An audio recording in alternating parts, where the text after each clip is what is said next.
Yes, the world is holding its breaths. Markets all across the globe are waiting and watching in trepidation on what takes place as per the verdict of the American voter. You're seeing one of the most complex voting exercises in the democratic world taking place because, yes, election day, as we are sitting, has officially not yet begun.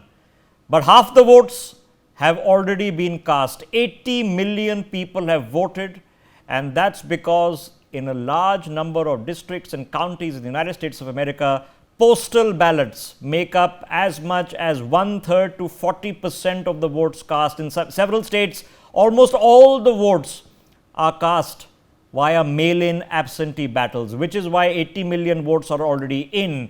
Every state has their own rules regarding early voting. The logic is it makes lines shorter on voting day. But yes, if we go by previous trends, about 2 out of 3 eligible voters in America will be casting their votes, around about 60-65%.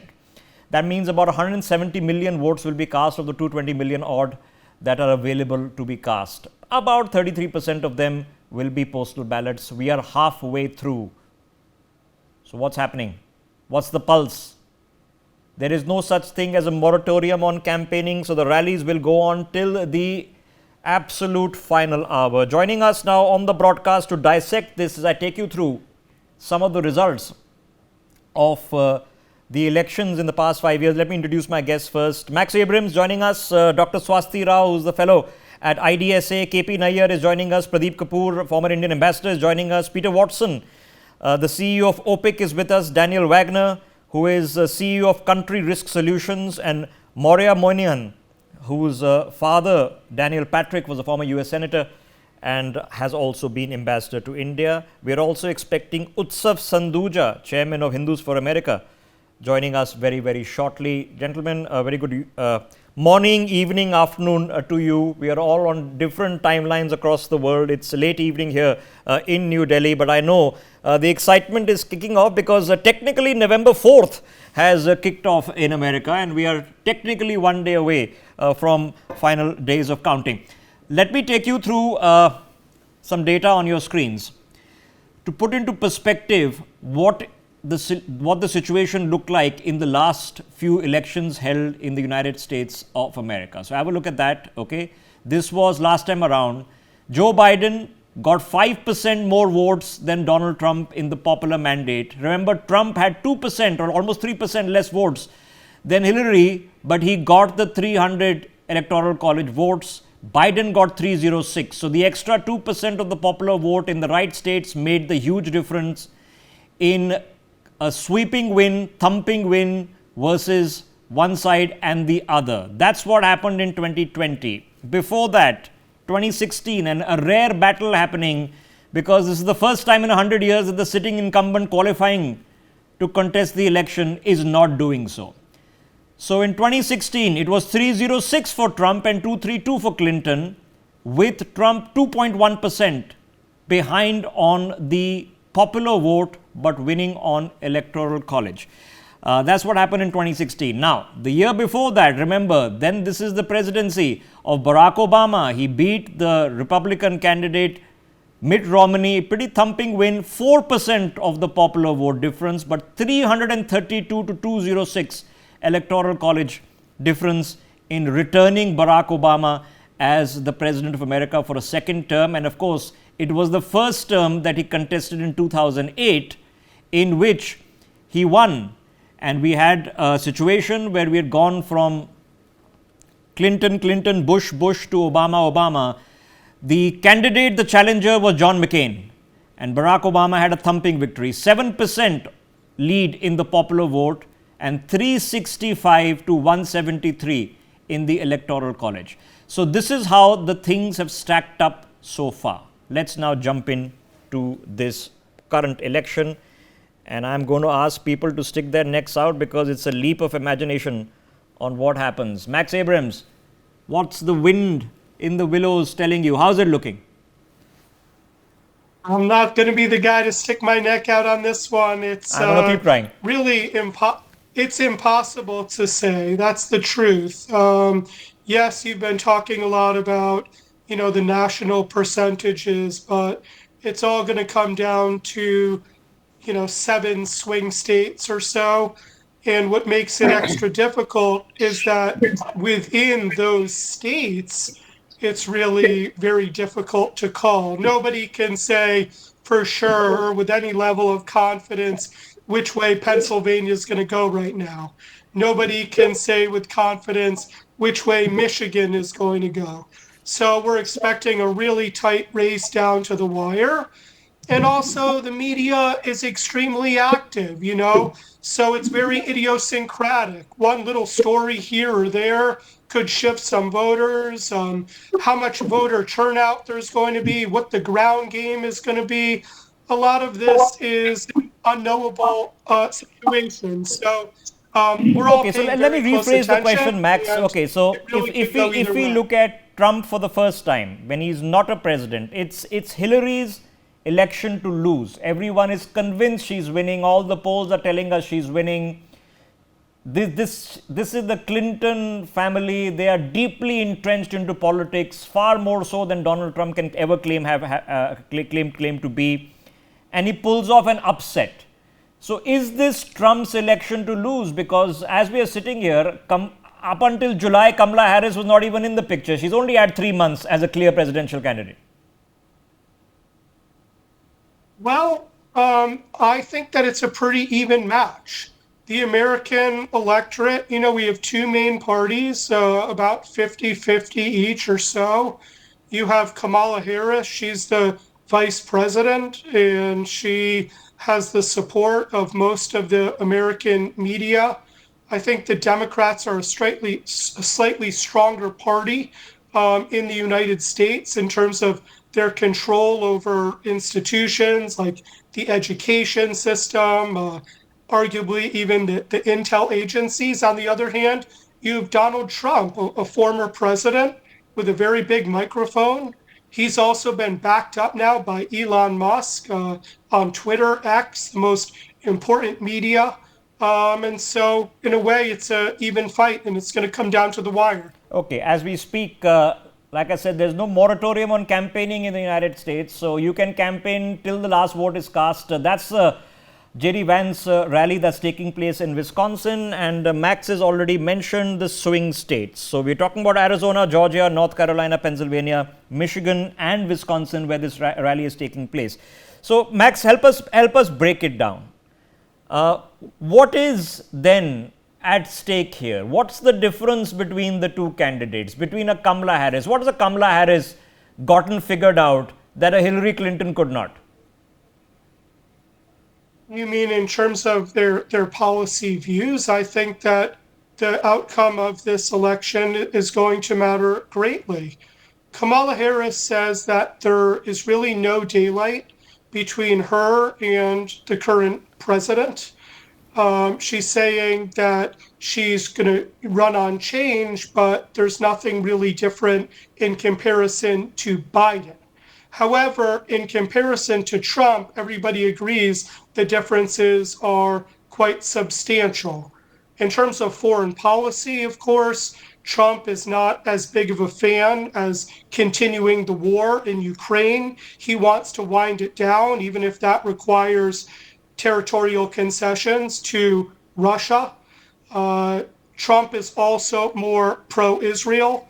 He seems to be more in favor of attacks against Iranian nuclear facilities. At home, he tends to emphasize much more secure border. He's anti-DEI, and that's a big area of focus for Kamala Harris. So domestically and internationally, there are some very real differences between the two candidates. Okay, so, Donald Trump Jr. is speaking right now. We'll be expecting J.D. Vance to speak. He's introducing him in Wisconsin. We'll listen in because we'll understand what the flavor of the last minute cycle is. But Max Abrams, in reality, if we look at what Trump is famous or infamous for, whichever way of the fence you might sit on, building the wall, no fracking taking place in Alaska, environmental positivism. What is Joe Biden actually done differently? The fracking is still going on, the walls are still being built, immigration crackdown is still taking place.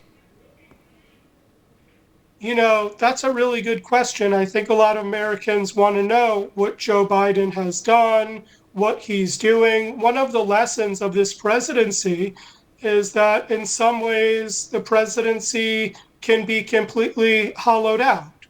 That he can spend his time at the beach and there can be wars going on, and the Dow Jones, the S&P will be relatively unaffected. But whatever happens in this election, we're going to have a much stronger executive. I think that essentially Kamala Harris will be an agent of the Democratic Party, and Donald Trump will try to continue his legacy. All right, here's the last minute dig from JD Vance. The world was at peace 4 years ago, is the point that he's making. This is happening in La Crosse in Wisconsin.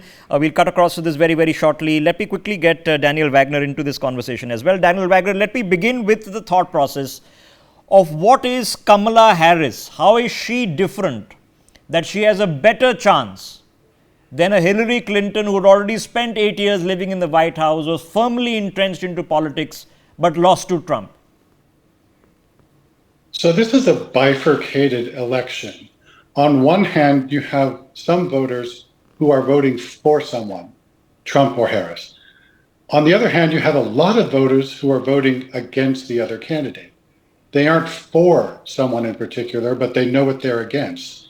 And this has become very common in American presidential cycles, which is, I'm not voting for someone, I'm voting against someone. Harris has not had much time to define who and what she really is. And she's muddled her messaging in the sense that when she's been asked how she would be different from Biden, on one hand, she says she wouldn't be much different at all. And on the other hand, she's trying to define herself. She hasn't had much time to do that. And I would say she hasn't done it very effectively. But one of the things that mystifies me is how any voters in America could imagine that they are, quote, undecided at this point in time. I mean, they've had 9 years to get acquainted with Donald Trump, and they've had 4 years to understand what the Biden administration has been about. So I just don't understand how anybody could be undecided at this point. One of the wild cards here is the independent voter. And bear in mind that 45% of all voters in America are independent. They aren't Democratic or Republican. So we don't know. This is one of those unknown unknowns. We don't know how they're going to vote. Just like we don't know what the composition of those mail-in ballots have been. 80 million people have voted by mail-in ballot. In my state of Oregon, it's compulsory. That's the only way we vote. But we don't know. Was that women, men? Was it young people? Was it people on the extremes of either party? We simply don't know. And that's part of the reason why it's so difficult to make prognostications about the outcome of this election. Difficult to the point of impossible. Trust me, 4 times as many votes are cast where we are sitting, and we are also infamous for getting all our polls wrong and surprising ourselves on come election day. But in a realistic sense, did Joe Biden hang on for too long? Did he make life difficult for Kamala Harris by hanging on till July? The writing was on the wall at least maybe 6 months ago. There's no question. In my mind, Joe Biden should have said when he got into office, I'm here for 1 term. I'm a transitional president. He didn't do that. He has been in American politics for 50 years. It's in his bones. Most of these politicians will have to go out feet first. They're not going to just walk away.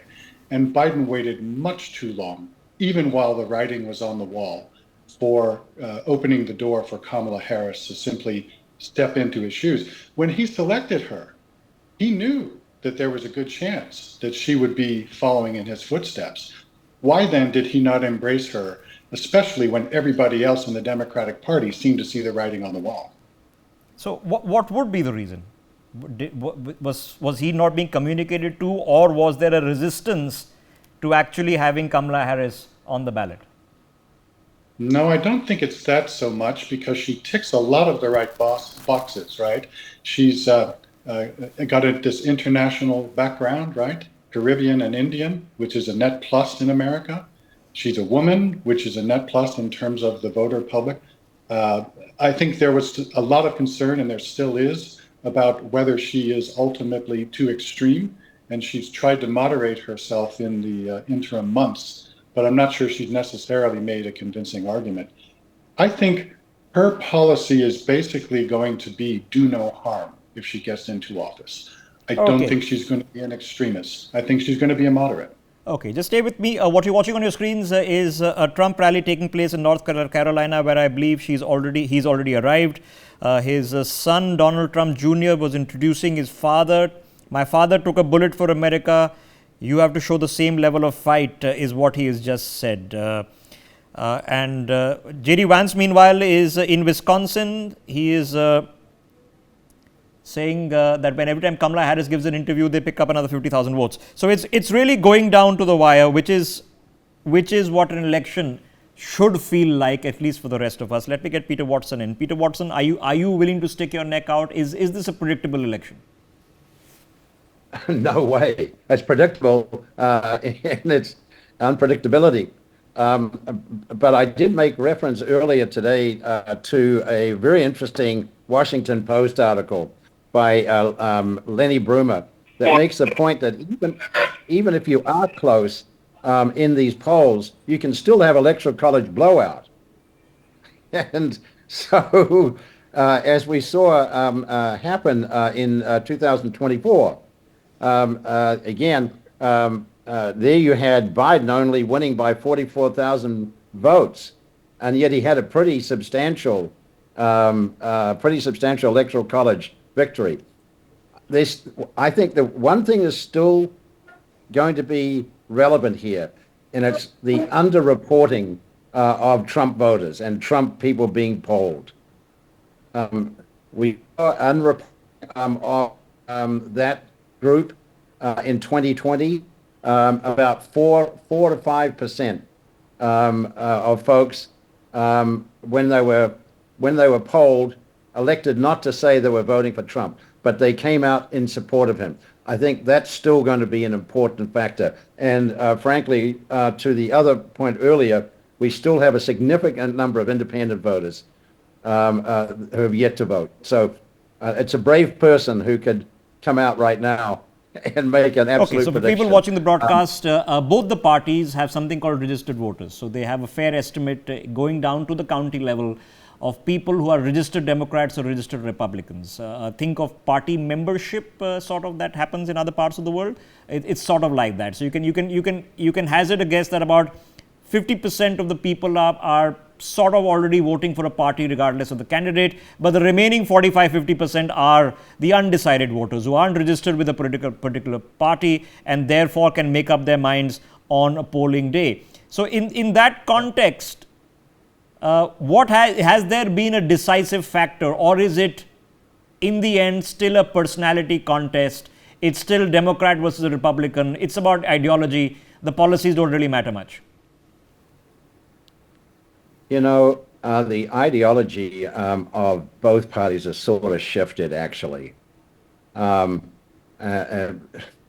fact that you have Trump running essentially as an anti-war candidate, and you have on the Democratic side significant number of neoconservative voters who were Republicans and went from being Democrats to Republicans and then to Democrats again. And they played a very important role in commencing the Iraq War. And so, you know, you've got a lot of Republicans who will vote for Democrat and a lot of Democrats who will, in fact, vote Republican. Of what the last-minute campaign pitch is, and of course it's tailored depending on where one is speaking, but in a particular position where we are still talking about swing states, and they're swing states because they have swung one way in 2016, have swung the other way, and the difference between win and loss is probably here, which is why you're seeing the rallies happening both for Kamala Harris, both for Tim Walz, J.D. Vance, Donald Trump, all are out in the swing states. He's in North Carolina. Vance, you just saw, is in Wisconsin. And the issue that Donald Trump is still talking about is immigration. Criminal immigrants, he is saying that I will sort out. Let me get Ambassador Kapoor into this conversation. Ambassador Kapoor, how much of this, from your observer's eye sitting there in the US, is about personality, and how much about this is still about emotive issues like abortion, like immigration? Well, this is about both, you're right, Rishabh, but it is also about a lot of other aspects, which is the economy, for example, which is the foreign wars, for example, in Ukraine and Russia, Israel and Palestine. And it is about the, gas prices, about the grocery bills. So there are a lot of issues which are there in this election. And what I see, coming from Washington, D.C., that the feeling on the ground that I get, I am not a registered voter because I am not voting, I'm not a citizen. So it's easier for me to observe it as a neutral observer with a perspective, different perspective of what the American interests are and who's a better candidate to take it forward, and about India-US relations, who's a better candidate for that. So from those perspectives, I see that, Kamala Harris is currently moving ahead, and she has got a lot of support from a lot of different groups, which are not necessarily very positive for the US geostrategic interests, because you have the woke element which is supporting her, you have the liberals who are supporting her, you have people like George Soros who are supporting her, you have the Islamists who are supporting her, you have a lot of the military industrial complex, for example, is supporting her. The amount of money that she is able to raise is far more than what Donald But then Trump you have is Elon doing. Musk on the other side giving away $1 million a day. Yes, and then you also, correct, but that is not as much as she is able to raise. And then you also have a lot of voter enthusiasm for Kamala Harris. I have seen a lot of people who are, very large numbers who are enrolling as volunteers for Kamala Harris. Now, while Trump has a very solid voter base, but he does not have the deep state, for example, behind him. The deep state is absolutely antithetical to him. So, from all these perspectives, with so many of the vested interests, the mainstream media, for example, is very vastly in favor of Kamala Harris. And all news projections are very positive about Kamala Harris. But how can they be more for Kamala than Hillary? Yeah. I mean, if you talk deep state, I mean, from a person sitting halfway across the globe, you would say the Clintons are as invested into that deep state as you could think of. So if they couldn't figure it out 8 years ago, what are they going to figure out now? Well, now they have learned from those lessons. It's a very well-oiled machinery. I see the way they are able to sort of send out messages. So they are far ahead of the game in the mind games than the Republicans. The Republicans are still living maybe 10 years, a decade behind the Democrats. They are not able to cope with where the Democrats are today. So it is very difficult for them to really match up to the scale and content of what the Democrats are doing. The mainstream media is projecting, maybe correctly or maybe incorrectly, that it's an even race. I think it is rather incorrect, because they are trying to tell the Trump supporters that, your guy is winning, so you don't have to really worry about it, even if you don't go out, like they did with Modi, saying that he'll get upwards of 350. There was hardly any mainstream Western media which didn't project that Modi will get more than 350 votes. And all the time it was leading towards a very, different impact and impression on the voters' minds.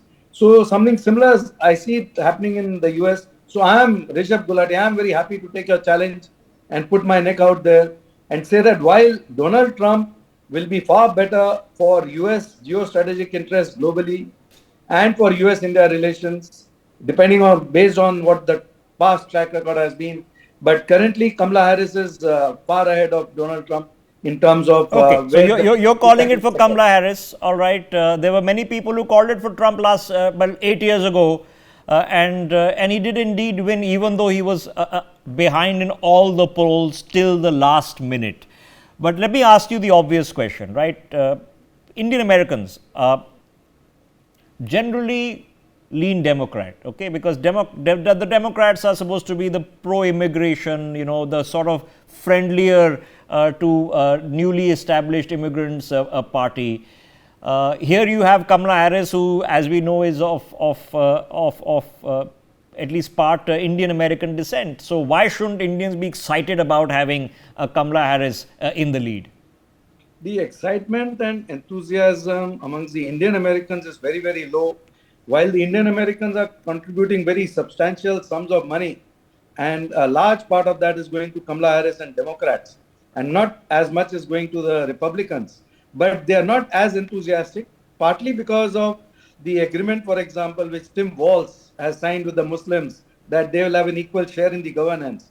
Now, the mainstream media is again not sort of putting it out there, but a lot of Hindus have been very upset about the way Kamala Harris' team is moving ahead on various fronts, and the way the woke elements are supporting it, the breaking US forces are supporting it. So after the elections, if she comes into power, I have my doubts whether she would have the strength of personality and capacity for making policy and standing up to Okay, those. she might surprise us. She might be a lame duck president, but she might surprise us. We haven't really seen Kamala Harris as much. Of course, we've seen Joe Biden, or we've seen Donald Trump, or we got to see Barack Obama before he made history of more than SWAT. So let me get to Utsav Sandhuja on that thought. Utsav, so how's it looking? Is there a distrust because you'd think, a percentage of the votes is what the Indian American community represents, not a lot. But an influential lot for sure. Are they not happy with the Democratic administration at all? Yeah, so I'm going to correct the record. Indians are very influential in this election. Approximately 1 to 1.5% of Indian Americans represent the states of Arizona, Georgia, and North Carolina. All three were decided by less than 0.5% of the vote in the 2020 election. All three states are on a statistical dead heat in this election. I should also note that about a percent of video. Do I hit video? Yeah, carry on. Somebody will sort that out. You carry on, please. Okay, a percent of Michigan is Indian American. Can you see me? Decided by a hair in 2016. So the significance is that the Indian community, if they were to band together and vote in a bloc, they could actually be the decisive winner. In a very tightly contested. But does that happen? Now. Does that happen? Because all the polls are telling us it's split down the middle, which is unusual because the Indian American community generally votes Democrat, but it's split down the middle. And Indians are half of them are going to vote for the Democrats, half of them are going to vote for Trump, which is a surprise because Donald Trump has been popular, but he's turned a lot of Indian American votes. But why is Donald Trump, who's not known for his friendly immigration policies, at least for the rest of us, why would he be popular with a person like you wearing a MAGA hat? Very simple. President Trump actually respects us, unlike Kamala Harris. Kamala Harris talked about invading Indian Kashmir in September 2019. She actually said as commander-in-chief she would intervene in the Kashmir conflict. Hasn't received any attention by the American media, but every Indian origin person has heard about it somewhere in the Indian press. Kamala Harris has never shown any regard to her ancestry when discussing her origin story. She doesn't talk about her Hindu heritage. She doesn't talk about the issues of Hindu phobia, which is a concern with the vast majority of Indian Americans. And President Trump has actually pledged to build a Hindu Holocaust memorial in 2022. President Trump has Vivek Ramaswamy on his team. He has Tulsi Gabbard, first a practicing Hindu, on his transition team. He puts the brightest and best on his top bench. Kamala Harris, on the other hand, doesn't really have much to show for it.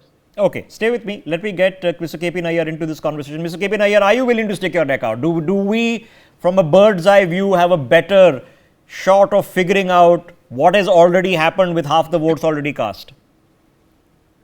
No, I am not willing to stick my neck out, unlike some of the other people on the panel.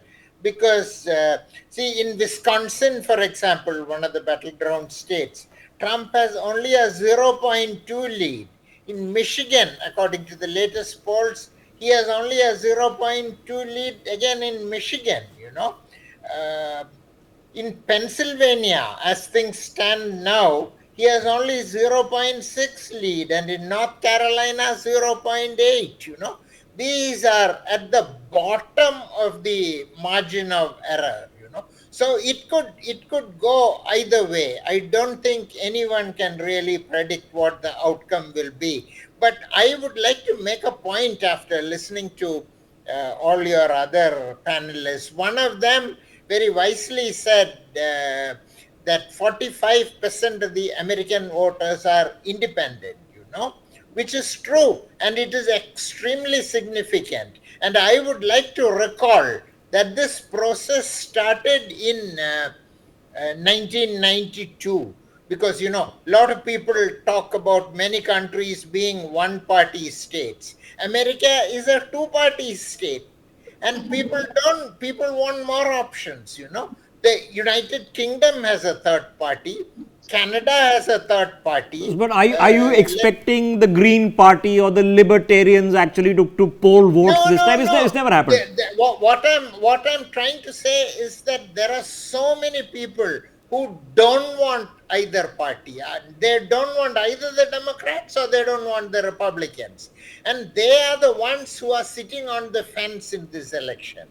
And that is why I can't stick my neck out. Okay, but why do you think, why is it so close? What has happened? What is the hinge point that's made it so close? Because Kamala Harris has had 3 months, just 3 months to figure out an election campaign. She might have started, to run up a bit earlier, but, who knew what Joe Biden was going to do until July? So how is she managed to make it so close in 3 months? See, I think it has become so close partly because the last, I would say, 2 elections at least. Earlier it was candidates going to the people, shaking hands, being with the people. Now there is so much of digital campaigning. There is so much of internet. And American intelligence community has warned that the Russians, the Chinese, the Iranians, Belarusians, they are all flooding the internet with disinformation, So in a situation where, unlike individual personalized campaign, where you have digital campaigning, a lot of... But disinformation in favor of whom? Pardon? Disinformation in favor of whom? Disinformation, people are not getting the truth unlike before. So where do I find the truth? Do I find the truth on Truth Social? Where does one find the truth? Because no, you don't find the truth. That's why voters are undecided. See, in 2016 election, 2020 election also, there was so much of mal-influence. So, we are actually not having an election as the way democracy was supposed to be, where you heard from candidates directly. Now it's all disinformation. Well, it could be. I don't want to underestimate that because who knows? I didn't see any concrete findings from any investigation into the 2016 results that actually made some policy changes or changed the way the elections are conducted in the United States. And half the votes are already cast before election day. Let me make a point about the 2016 election. Yes. There was a special counsel who was appointed, right? The special counsel did not exonerate Donald Trump, but they didn't prosecute him because they said that there was not enough evidence to prosecute. Okay. I can flip it around. I can flip it around a dozen ways. And Dr. Okay, let me get Dr. Rao into this. I can flip it around a dozen ways because if you look at it, it was very much there, but under the American judicial system, it could not be proved. That's the whole problem with the new technology, digital technology. Okay, I can tell you that the problems are that if a person in India which has 4 times more number of voters happens to be the head of the opposition party and faces a criminal inquiry, we are told that our democracy is worse than Afghanistan. But when the leading opposition leader faces 34 kinds of indictments, well, that's a happy and well-functioning democracy. You can argue it both ways. So that's a good thing or a bad thing. Dr. Swasti Rao is with us. Dr. Swasti Rao, why is it such a close election? Mr. Nair, hang on a second. Let me get Dr. Rao. She's been listening as well patiently. Dr. Rao, why is it such a close election? Why aren't we clearer on this? Because Kamala Harris has had no time. She's got 3 months. Okay, we don't know her policy position because she's been an understudy for a long period of time. Her presence in politics is not been as large as a Joe Biden, even a Joe Biden was. She's not come in with a complete new kind of charismatic approach which Barack Obama did. So what has she got right that she's managed to come so close, perhaps even nudging ahead? Well, good evening to you, and thank you for that question. Yes, indeed, it's a very interesting election, and then I think we're all glued to our TV screens and following what leads are coming. As far as Kamala Harris, yes, I think Kamala Harris could have done better had Joe Biden stepped down much earlier. I don't really have a rational understanding or an explanation as to why Mr. Joe Biden did not step down, knowing that he was really performing abysmally badly. So that's one. I mean, nobody can sort of go back into time, but I do feel that she probably had better chances had she come in earlier, because she was the first, again, she could be the first woman candidate, one. And also, there are just so many things against Trump that also support her case. Thirdly, if you remember that also on the question of economy, if you look at really what she's been planning, she's been promising, there are certain things that she's been promising that have actually gone right. One of the things is that, towards the end of the Biden administration, you did see that the economy started picking up there. The other thing that people here mentioned, which is a fair point, which is that if you look at the Indian Americans, you do see, and I was looking at the survey published by the Indian American Attitudes, and 2024, they published a survey. And this kind of reveals that even though the Indian Americans are not supporting the Democrat nominee the way they were doing, at least in the last election, but it's still pretty steadfast, which is that even now, I think close to, 61% of Indian American respondents actually support, Kamala Harris, while 31% actually support Trump. And for Trump, this is a jump from 22% in 2020, but nonetheless, it remains quite behind. I don't want to overplay this for people watching this, because that's 1% of the vote. Now, in closely contest elections, every few thousand votes matters. Yes, that's exactly. 1% of the vote. So I don't want to overplay that this one particular community is going to decide the vote. It's not going to. So let me rephrase the question, Dr. Rao. In a situation, what is this about? Is this an election that is far more polarized than the ones we've seen in 2016? Clinton-Trump, which I expect was the most polarized election, because he was saying lock her up, then they tried to lock him up. Okay, this is what we saw happening. Has this been a more muted election campaign, where regardless of who wins, policy-wise, it all looks sort of the same? Well, yes, to your specific question, yeah, this is something that I've been actually looking at very closely, because yes, we all know that it is basically about the swing states, the 6 and 7 swing states, and we've all been discussing that. And I think those are the states that are going to decide who really is going to become the president of the United States, and we will come to know in a few, maybe in a day or two. And the other thing, of course, is going to be that I think not many Indians know that US follows a system of electoral college, though it's a technicality. I don't really see the reason of actually explaining it right now. But then there can be a situation where a candidate who is actually polling a higher number of votes can still not become president because of the way the electoral college actually works. But that's the technicality. Coming back to your question about what can change, right? For example, I'm of the view that right now, whether it's Kamala Harris or Donald Trump, not much would change, especially from India's perspective. I have argued that whether it's Kamala Harris or Donald Trump, we would see a rise in trade protectionism. Maybe with Donald Trump, there would be a higher trade protectionism.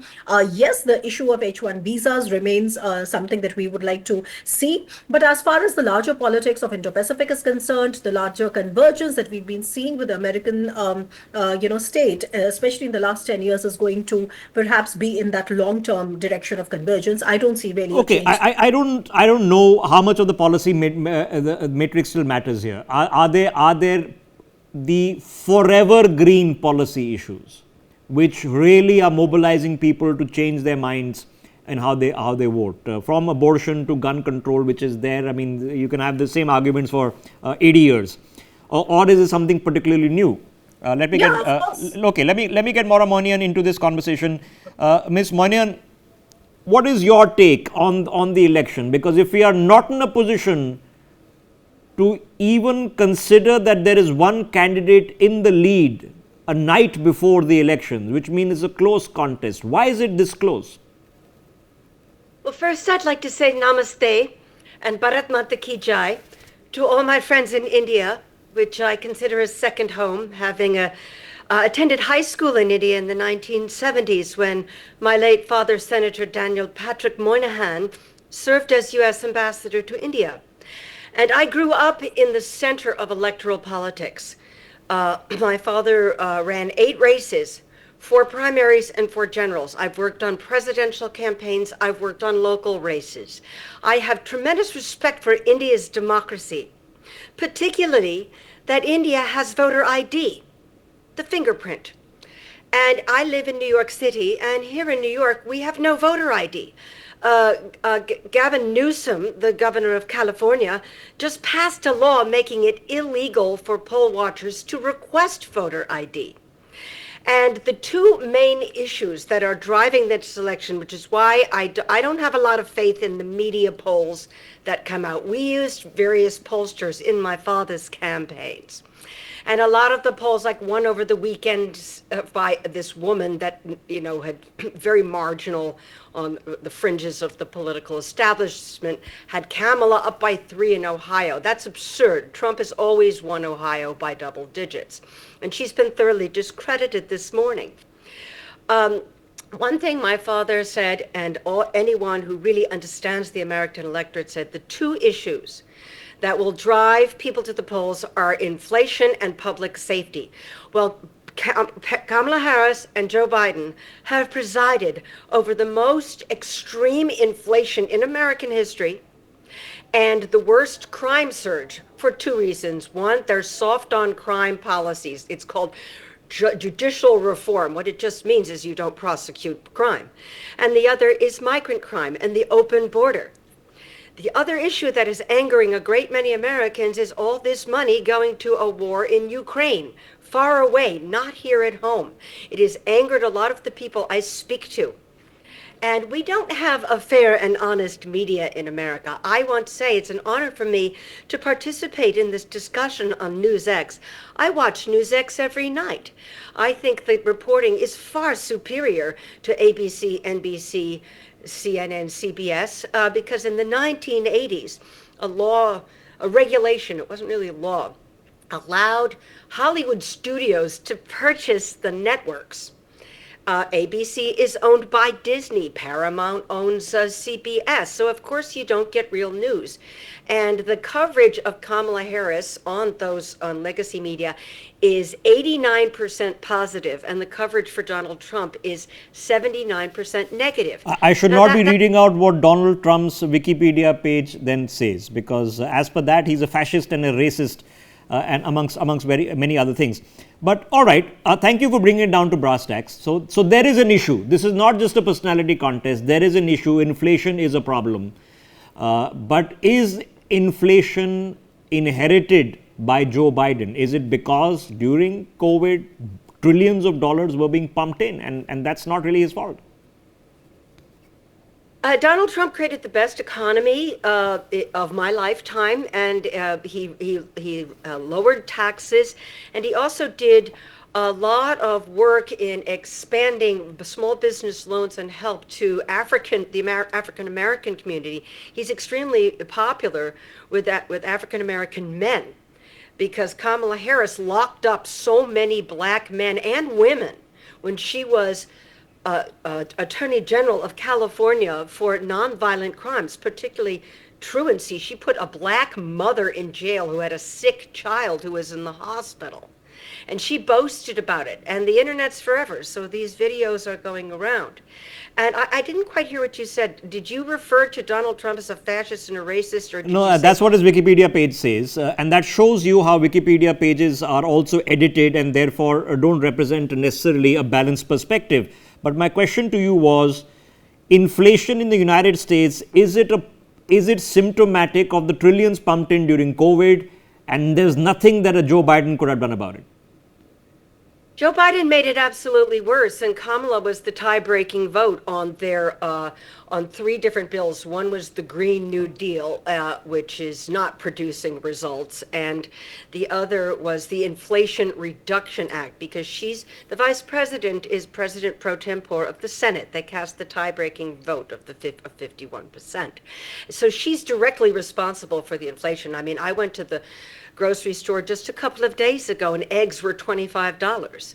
And people, the food pantries are emptied out. I see lines on the street. And here in New York, our blue state, that democratic governance is prioritizing illegal aliens. Many of them are violent criminals who have AK-47s, who have operational control of vast swaths of New York City, New York State, and other states. And this is also, the mainstream media in America lies about this. But thanks to the internet, the information is getting out. And again, I want to make a point also about what will happen with a Harris presidency or a Trump presidency with regard to Indo-U.S. relations. Because this is something very dear to my heart, was very dear to my family's heart. My mother passed away 1 year ago this Thursday at age 94. She loved India. She was a great booster of Indo-U.S. ties, as was my father, as am I. And Donald Trump was extremely pro-India, and the Biden administration has been extremely anti-India.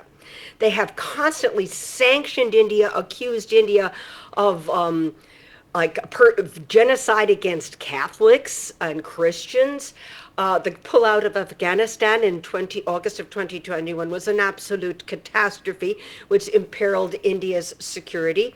And the regional security of West Asia is imperiled by their mishandling, and they're refunding Iran and so forth. And they've treated Prime Minister Modi, in my view, very disrespectfully. All right. My favorite is the American Press Freedom Index rates us worse than Afghanistan. So that's my favorite. But nonetheless, let me get Max Abrams back in. Max Abrams, if we are assuming that a percentage of the vote is not up for grabs, that the legacy issues of abortion and the people who are upset over what's happened with Roe versus Wade, and the people who are committed to gun control, or on the other side, the people who are very upset about immigration, is there a factor, and is inflation the factor that cuts across all these very established issues? When a race is this close, when an election is this close, anything, honestly, could be the decisive factor. I mean, it could come down to a single state. It could come down to the ground game. It could come down to, honestly, a media story that breaks at the very last minute. It could come down to literally any slice of the demographic. It could come down to Arabs. It could come down to liberal Jews. It could come down to Latinos, etc. This race is extremely tight. I agree with the guest before me. I liked her remarks, especially in terms of criticizing the media landscape in the United States. It is heavily, heavily biased for Kamala Harris. I appreciate the opportunity as well to be on this show. I think it's much more even-handed. It's a much more robust discussion. I frankly think that if there was a freer, less biased media in the United States, that Trump would be up rather substantially. But the media makes it close, and it suppresses Donald Trump's popularity, which otherwise would be higher. Well, we've had 8 years of that, and of course you can argue that Fox News takes it the other way. I think Ambassador Kapoor wants to make a small interjection. Ambassador Kapoor, go ahead, then I'll come back to Mr. Wagner. Ambassador Kapoor. Thank you very much, Rishabh. I personally think that what Max has said is also correct, because the projections which are being portrayed in front of the American people is that Trump is a very dangerous person, Trump is a fascist, and you see that everywhere. And the voice of the Republican Party is not at all able to challenge those projections. They don't have that sort of support from the mainstream media, whether it is print media, electronic media. It's a very narrow segment which supports the Republicans. So overall, the perception is that as far as the Indian diaspora is concerned, while they are giving out huge sums of money, and that is going mostly to the Democrats, there is a very large segment. One of the earlier panelists had mentioned about 61% for Kamala Harris and 31% for Trump. On the ground, I'm not sure whether today that is a correct status, because I've spoken to a very large number of Indians and they have shifted their perceptions for voting towards Trump rather than for continuing to vote for the Democrats and for Kamala Harris. So that change I see very prominently amongst a lot of Indians. But how much impact that will have in the overall polling, one has to see, because the machinery which the Democrats have, they are able to get a lot of voter enthusiasm, volunteers, fundraising efforts being much more successful. So all these points I've mentioned. So it's going to be a little difficult to sort of yeah, like I said, I don't want to overplay the impact of the Indian American community, because we've had the analysis. It's a successful community. It has a mean family income which is 2x or 3x the average per capita income. So it's a successful community. If you go to San Francisco, and you'll find an Indian in pretty much every C-suite in every company. But let's not assume that in voting numbers they're going to be the difference. So I don't want to overplay that. So let me get Daniel Wagner back into this. Daniel Wagner, if it's a close election, as we are on the eve of the last mile, and it seems to be, will the result be contested like Gore Bush, or contested in the way it was last time around, where we saw unfortunate scenes come January? Before I answer that question, let me just make 2 quick points. One is, I don't understand how anyone could say that the US media is biased in favor of Kamala Harris, when all of the networks, including the ones that are the most liberal, carry Trump 24/7. And that's the way it's been for 8 years. He's been getting his message across just fine. And fewer people watch mainstream media than listen to social media, and he's all over social media. So I don't know why they're saying that. On the inflation question, there's no question that the Biden administration inherited a grossly inflated inflation question. It was already well underway when Biden got into power. And as for the idea that eggs are $25 in New York City, well, that's the New York City premium, if that's true. I live in Oregon. Eggs are nothing like that. They're a quarter, maybe even less of that price. So there's a lot of misinformation that's going around. So as to your question, I think that it's absolutely clear that there will be a contestation either by the Trump or the Harris camp, particularly by the Trump camp. That's the card that he played in 2020. That's the card he's going to play today. And his philosophy is, if you say something is true long enough, people will begin to believe it. And despite all of the falsehoods that come out of his mouth, people believe it. They believe the conspiracy theories. Americans love to be entertained. So they want to be entertained by their presidential candidates. And that's why he is doing as well as he is doing. Okay, all right. Let me get Swasti back into this. Swasti, as we see this as an observer, we don't pretty much have skin in the game here, but the world does have to be concerned about which way America is going. Does a presidential race fundamentally change policy? Because you can argue that, there's a wave this way and wave that way, but globally there's a consistency in policy. So, for example, if a Trump comes in, are we saying, okay, in 3 months the Ukraine war will be over, in 6 months there will be peace in Gaza? Is it going to work like that, or no, not really? No, not really. I'm not of that opinion, because I, through my analysis, I have argued often that there are certain long and shorts of America's restraints that the global system puts on it. The kind of world that Donald Trump inherited in 2016 did not see a pandemic, did not see a very aggressive China, did not see a kind of conventional war. It was building on a normalization in West Asia, from which I2U2 and IMEC, etc., had come. And the world that we have in 2024 is a radically different world. So that is what I mean when I say that restraints are playing on the American president, regardless of who comes to power. That's the first point. The other point is about Ukraine.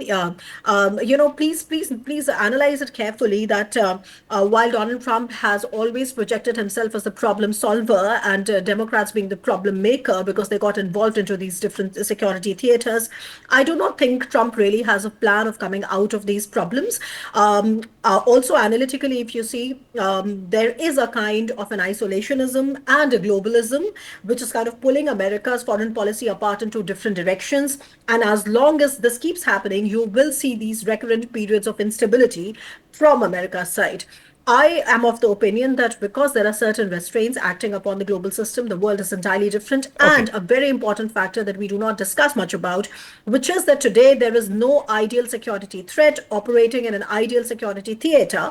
By that, I mean an isolated threat. Okay. So today, contrary, you see that there's a kind of a nexus, the kind of an axis, of countries that are supporting each other in subverting American order.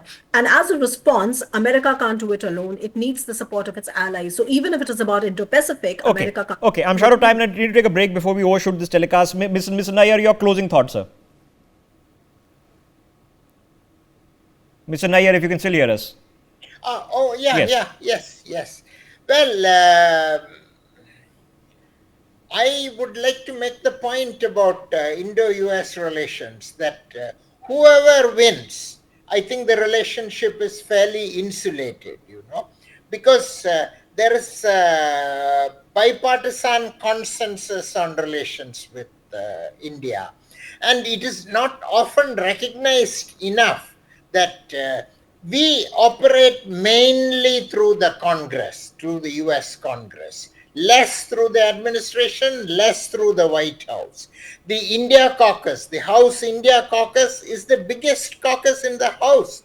The Senate India caucus is bigger than the Israel caucus, So our strength is really on Capitol Hill, in the Congress. So we need to pay more attention really in this election to who wins the House, who wins the Senate. Because that is where our future lies. It has always been the case. Our Indo-US nuclear deal would not have come about if it were not for the Ambassador Pradeep Kapoor knows it very well. If it were not for the Congress. So Yes, but again, George Bush did stick his neck out on that one. So I'll have to correct that. True, but George Bush wouldn't have been able to have his way if the two houses of Congress. So you're right. Is there bipartisan consensus on India? Yes, there is. But are the Americans sort of accusing us of running international murder gangs as we speak at the highest levels? Yes, that is also taking place. That's how it balances it out. Let's be clear, ladies and gentlemen. The American election is about the Americans. The American government works for the interests of the American people, and if that is coincidental with Indian interests, great. But this is about America. This is not about India. I'll leave a last thought with Ms. Moynihan. Ms. Moynihan, what is at stake here? Are we overplaying this, that it doesn't really matter in terms of policy? The fracking in Alaska is still going to happen. The wall will still be built. Immigration issues will still be there. Abortion will still be an issue. Is there something fundamental at stake here, or is it just become sort of an expected 4-year procedure that America has to go through? No, not at all. Elon Musk and Bobby Kennedy Jr., who's a very old friend of mine, Tulsi Gabbard, and others who've joined the Trump campaign have said that there's nothing less than the future of a Judeo-Christian Western civilization on the line. The anti-Semitism that has been condoned and funded by Democrats that I have seen in New York City, which has the largest Jewish population outside of Israel, in the last year since October 7th of 2023, has been appalling, dangerous, and horrifying. They are screaming, "Gas the Jews." Hitler was right at my alma mater, Harvard, at Columbia, at Princeton, at all our top universities.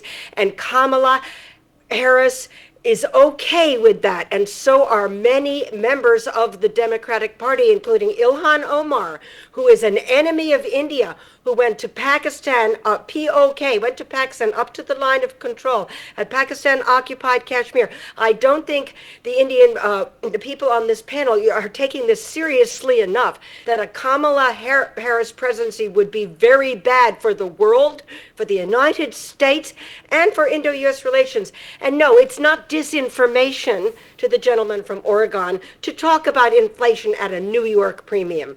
You try to come to New York and walk through our streets with Trendre Aragua gangs with AK-47s, and every CVS has its counters locked because of shoplifting. New York has been hit very, very, very bad by the Biden-Harris policies. All right. And the collapse of America will mean the collapse of the Western world, and the Western world. So it is emotional. There is something at stake. There is something for either side to fight for, and we leave, of course, you to judge on it. I need to take a break. Max Abraham, Swasti Rao, KP Nayyar, Pradeep Kapoor, Daniel Wagner, and Maura Moynihan. Thank you very much. For more such videos, subscribe to the Newsx YouTube channel, hit the bell icon.